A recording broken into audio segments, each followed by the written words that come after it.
we've all been in a place or involved in a company where the owner, the boss, the CFO, whatever, I mean, you name it, CEO, insert high-ranking position, has just been a complete asshole and has been awful and has really let the ego and in just being vindictive and stuff. We've all been in those positions. If not, just wait a little bit. You most likely will.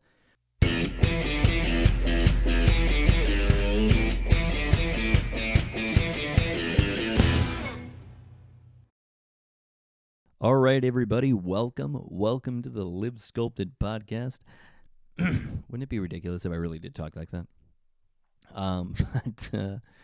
Yeah, man, it was a great weekend. Hope everybody had a great weekend. I had an awesome weekend. It was nice. It was relaxing.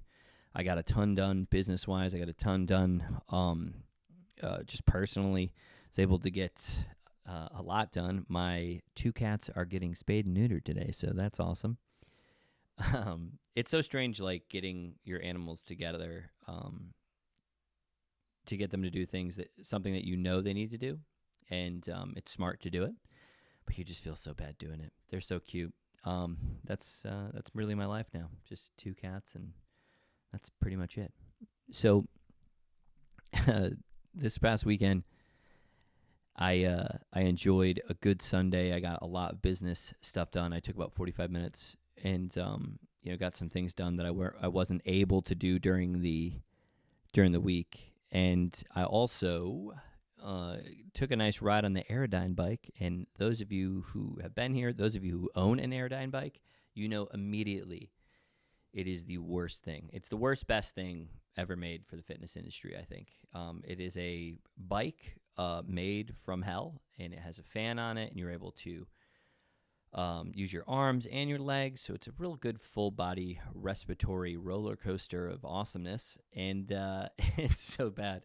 But I got to use that too because I wasn't able to get it on it throughout the week, and I just like to do it because it's mentally challenging. Hit the heavy bag, did that type of stuff, did all the things that I wasn't able to do during the week, and it's been something I realized that I do pretty consistently. It's like two different things on a Sunday.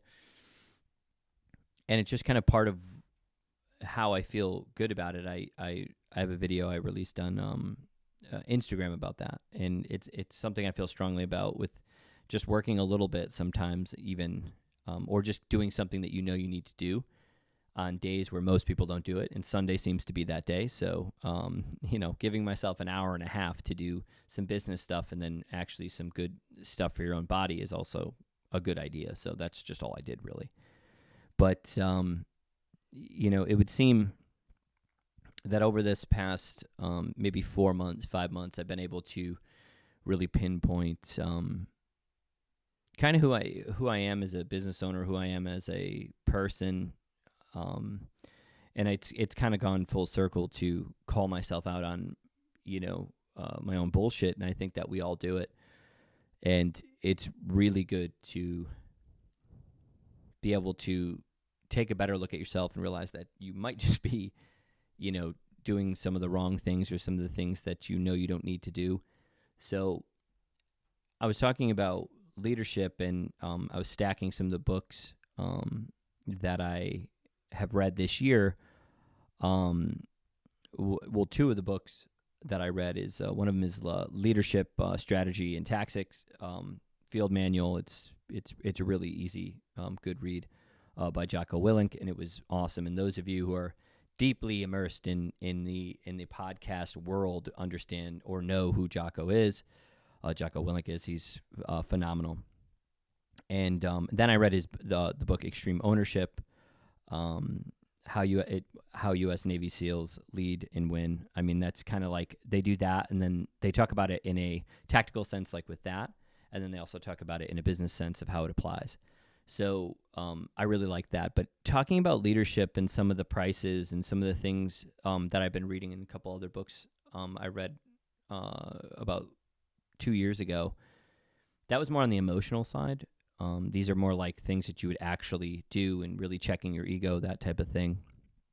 So I wanted to talk about leadership and maybe some of the price that because I think so many people think that it's just something you do. It's like, hey, you can own your own company, you can be your own boss, and you can, you got to really know how you are as a person first, if you can. Um, you know, and I'm not sitting here trying to toot my own horn or any shit like that. Where, I don't think my whole life, I've always kind of been more of an underdog, more of, a little silly, a little crazy, maybe not all that disciplined at times. And then all of a sudden I just started to kind of realize that it's something that I wanted to do, something that I needed to do with my life, is just be a little bit more disciplined to help me, because I was in all these managerial roles. Like I was like management, sales manager, all those, performance manager. I've always kind of just pushed myself as a young man, kind of going into it, into being more in those leadership roles or management roles.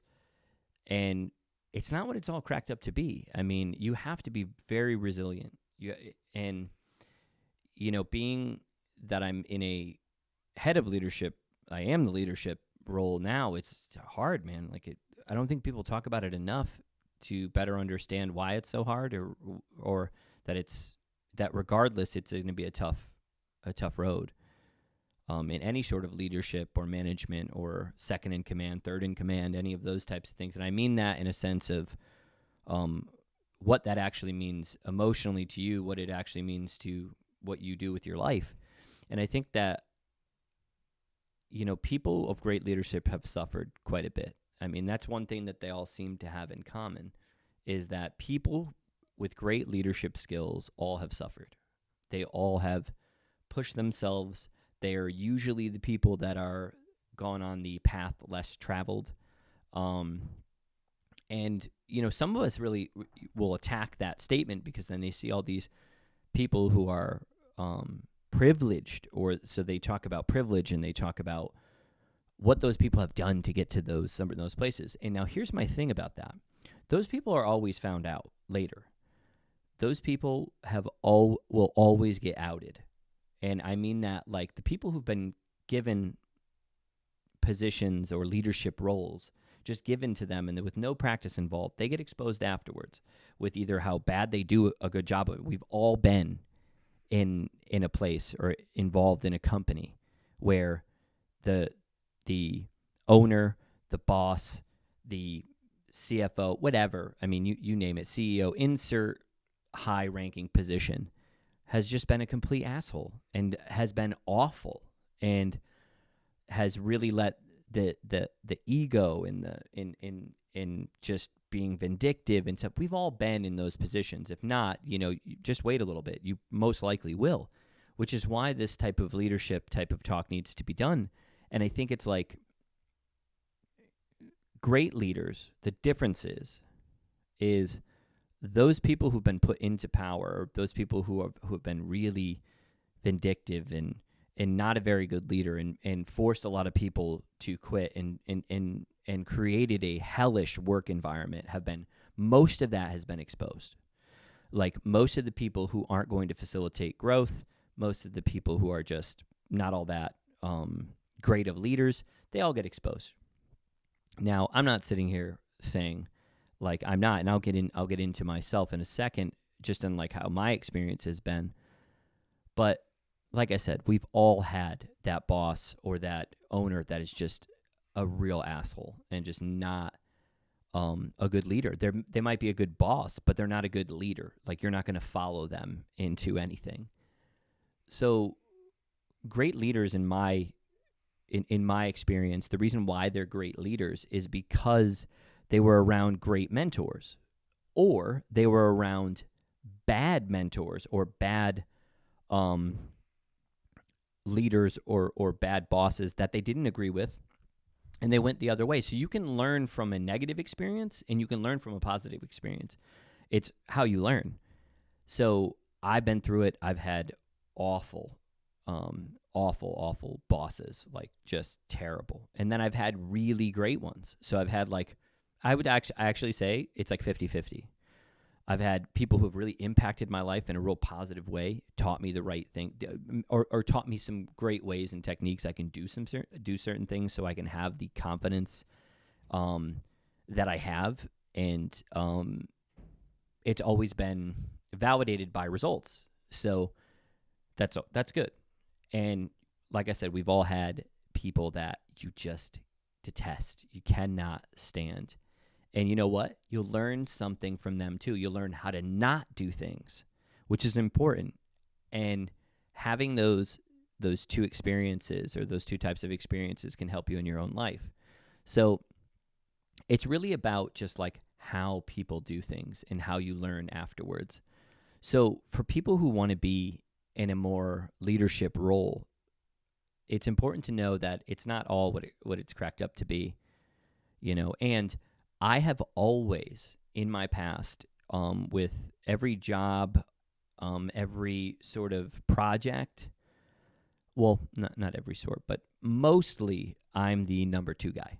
I'm the guy that's, under the district manager or under the owner, have always been working. And that's been actually the past 15 years of my life, 16 years of my life. I got promoted at a auto detailing place. I think I was 17 or like 16 or 17, and I was making like way more money than everybody else, and there's all these like 40-year-old guys that are like hating me because I'm doing a good job. And to some people, they'll go, yeah, well, you were a little shit, you were 17, 16 years old, what business do you have of being a manager? But we can also look at it this way. I was chosen because I was a go-getter, and I was a good second in command because I would do what I was told, and I would motivate those guys to do it. And because I'm young, they're trying to discredit me, so each time I discredit them back, we do a better job. So it's not a good way, because it's a lot of suffering, because being number two, everybody is looking at you like you're the one to beat, or they're always looking under a fine-tooth comb on what you've done. So being second in command was always my thing, and to some people that sounds great, but I've always kind of envisioned I wanted to be the number one. You wanted to be the CEO, you wanted to be the owner, you wanted to be the entrepreneur, not necessarily the intrapreneur, which I found out the difference was a little bit ago with entrepreneur and intrapreneur. Means that an entrepreneur would have does everything that they can do business-wise, but they're also the bankroll.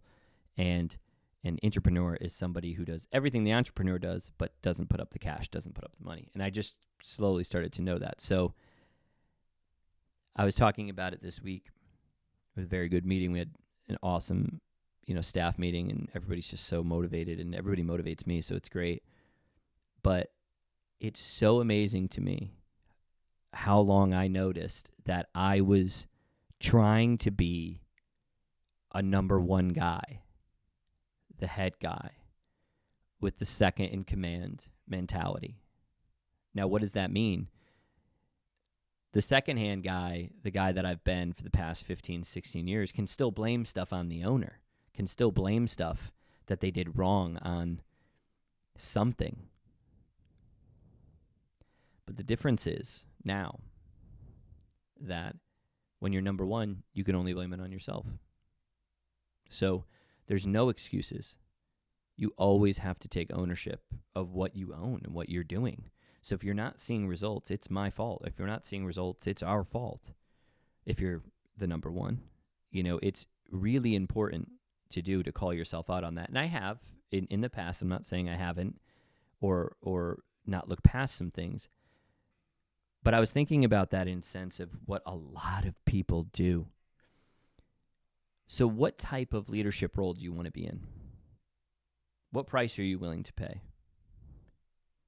The leadership price of investing money, of working hard, of facilitating growth, of being the first one in, the last one to leave. Is that really the life that you want to live? And it's okay if it's not. Like, it's so crazy because it's okay. It's okay if it wasn't the life that you wanted to live. But people are acting in such a way where they want to act this way or say that they're doing something with that, but really it's not matching up with what they want. So here I am, maybe the past couple of months, acting like a number 2 guy when I'm the one. I got to get, that one mentality back. And I think I got a little comfortable.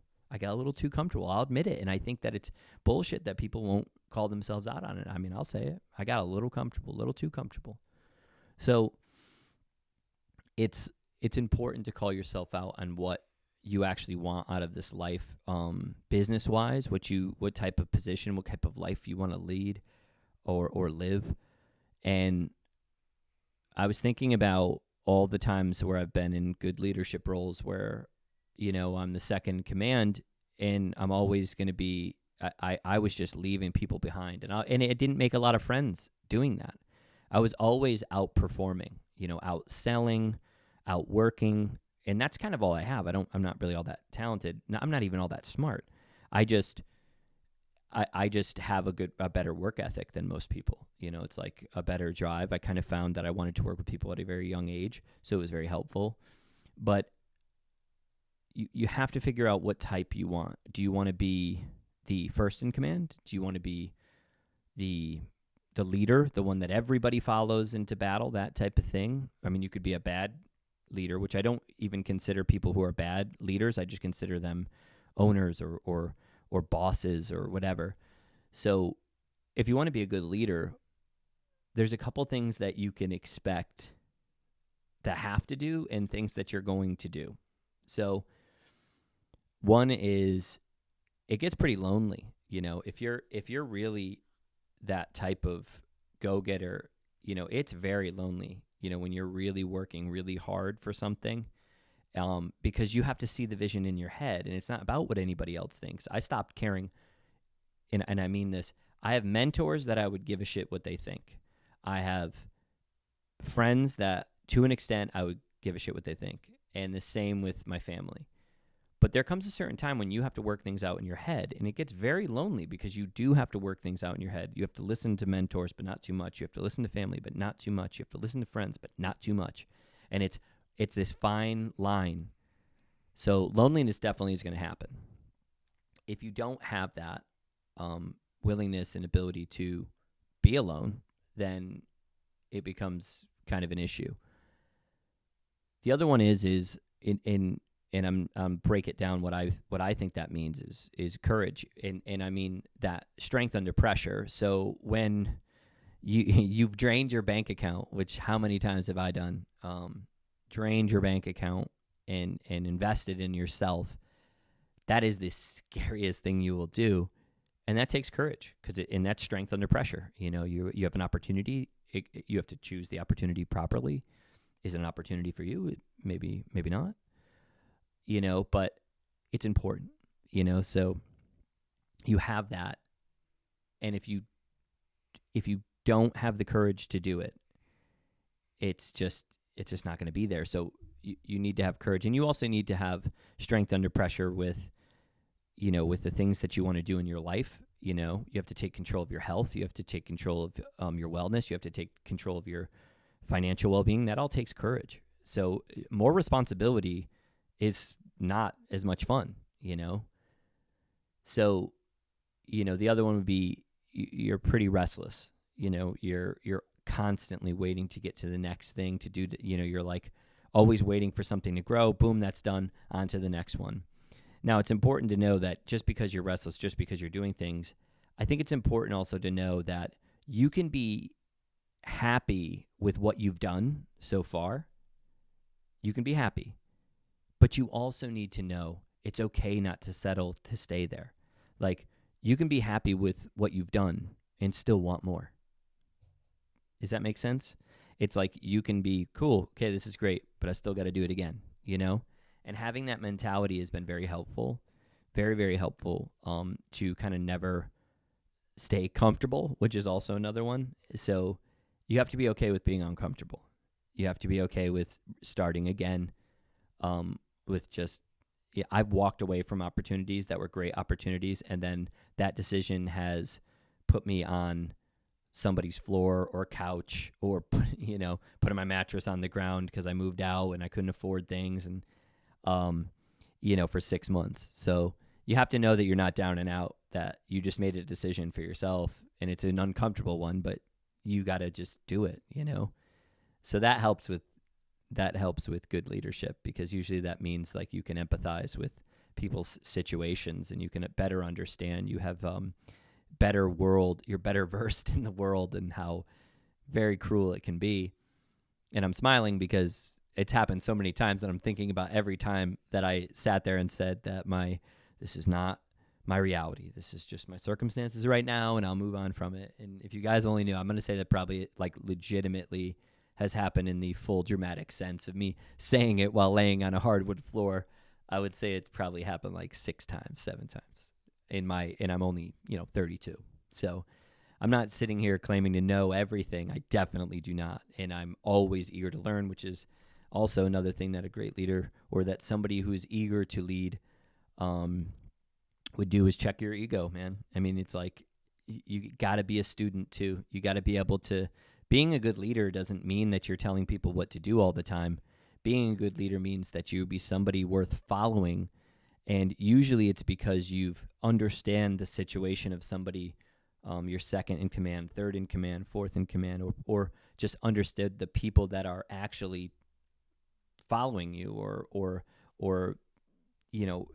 like your message or whatever you have to say.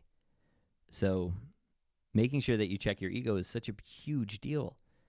And I see it so much with people. It's like, if you want to be taken seriously as a good human and a good leader, it's like, we're all adults. Treat people with respect. Just know that they're adults. If it's something you're talking with children and things like that, it's like, know that you're talking to children. Know that they're going to, like, it's like, use yourself as an example. And it's so crazy that people can't do that. So those are just some things. So leadership has a price. It's tough. But those of you who are looking to do it, I recommend you do it. Those of you who are thinking about opening up a company, now's the time to do it. I don't give a shit what the news says, what this says. Just go do it, If you feel like you're ready, if you feel like you've been holding yourself back, you've been a really yellow lighter to yourself. Remember we talked about that before, red light people and yellow light people. If you're yellow light in yourself or you're red light in yourself, it's like, you got to move on. You got to do it. If you want to become an owner, you want to become more independent in your just personal life too. Like, this you can have that mentality where you're taking over your personal life too, because it means more.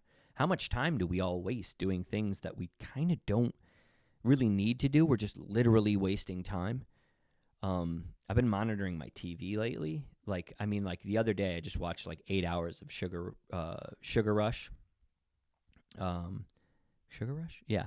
That baking show. It's unreal. And it's so good. Yeah, I know. I watch the baking shows. But it's like, I wasted so much time, And before that, the week before, I was very regimented. We watched like one episode of something, and I would go journal, or I would go read something or write something, and those things are important. So it's like, just kind of keep yourself in check. But it's a tough thing to do. It's like, if you want to take leadership over any of those situations, it has a price, But it feels really good when you start to realize that people really do enjoy your stuff, really do enjoy your content, really do enjoy your character. That's another thing. Your character has to be always in development. And when somebody really starts to enjoy what you've put out, or enjoy who you are as a person, I think you become a better leader. You become a better manager of your own time, of your own emotional baggage too. So it's like, what type of person are you? Identify that first and have it align with your life, because like I said, for a long time, I was a number 1 acting like a 2, man. Can't do that shit. You got to change it up, and you got to recognize. So listen, I hope that helped. Seriously, thank you all for your support. This has been absolutely awesome. I've been enjoying all the DMs that I get from the podcast, just kind of, hey, this was good, this isn't, whatever, or you help me realize it. It really does make my day, and I really do enjoy doing this. Make sure you hit like, share, and subscribe if you do like it. And then let me know what you think in the comments. And seriously, thank you all. You guys are all awesome. I'm out of here.